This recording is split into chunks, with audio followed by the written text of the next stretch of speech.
So coach is going to keep it a buck with you. There's a lot of times when I can bring the whole ritual all the way home, right? It's like, oh, it's so obvious what they did here, but like it's so convoluted that it's like, I'm not going to waste my breath on that one. But here's an example of one that's extremely convoluted, but in coach's mind, there's no doubt this is what they did.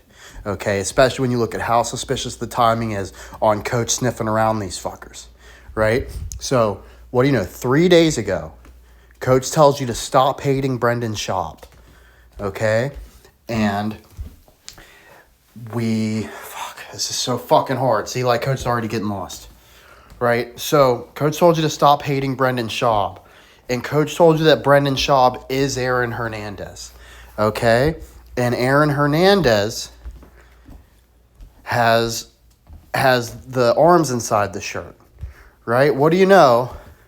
The next one coach caught, which had nothing to do with it. It wasn't like I went from Aaron Hernandez to Danny Hernandez, because I don't know Tekashi 6ix9ine's name's Danny Hernandez. I don't give a shit about him, right? It literally was just I saw Tekashi, and I was like, that's John Leguizamo. No doubt in my mind, right? I'm like, so that's John Leguizamo. So I'm like, well, that's already weird we had Hernandez and Hernandez, right? So already kind of weird. But let's go to the next video, right? The handicap hoaxsters, when they tell you a quadriplegic shot someone while driving a car who after becoming a cornhole champion. All right, coach showed you the orange smoke coming out of the gun, which is dead proof it's a hoax. Even if you didn't have a brain to figure out a quadriplegic can't shoot someone while driving a car, and if you say they can't do it, you're ableist, right? You're not going to criticize old Nubbins here, right? So Nubbins' name is Dayton. Oh my God, Weber, right? So Dayton Weber, good Lord, is a quadriplegic athlete, okay? And coach knew of a joke they had already made about a quadriplegic athlete from the Onion movie. So in case you don't think they think this is funny, this isn't how their type of humor operates, why'd they make a whole movie about the premise? Okay, they kind of told on themselves, didn't they?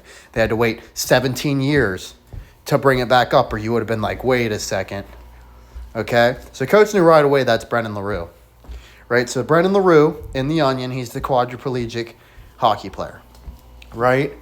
And in the movie, the last bad thing that happens to him is he's molested by his Uncle Jerry. What do you know? This is 3 years before Jerry Sandusky gets convicted of abusing special needs children. That's the part that gets left out, is that this was beyond heinous. These kids were at risk was the exact verbiage, right? So you figure out what at risk means.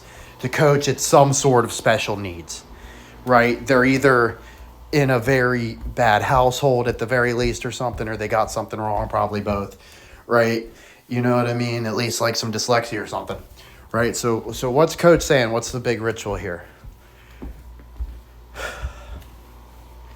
There's no fucking way it's a coincidence that Brendan LaRue is the name of a hockey player with no arms, right? That Jim Rome directly compared Aaron Hernandez to Dayton Weber, right? He brought it up completely unprompted. Hey, remember when Aaron Hernandez had no arms in the arrest? Literally a day after coach brought it up, right? Because the story hadn't broke yet, right? So a day after coach brings it up, he brings up the no arms and the Hernandez, right? What are the odds that coach is telling you Aaron Hernandez is played by Brendan Schaub with the arms in the shirt, and no arms hockey player is Brendan LaRue?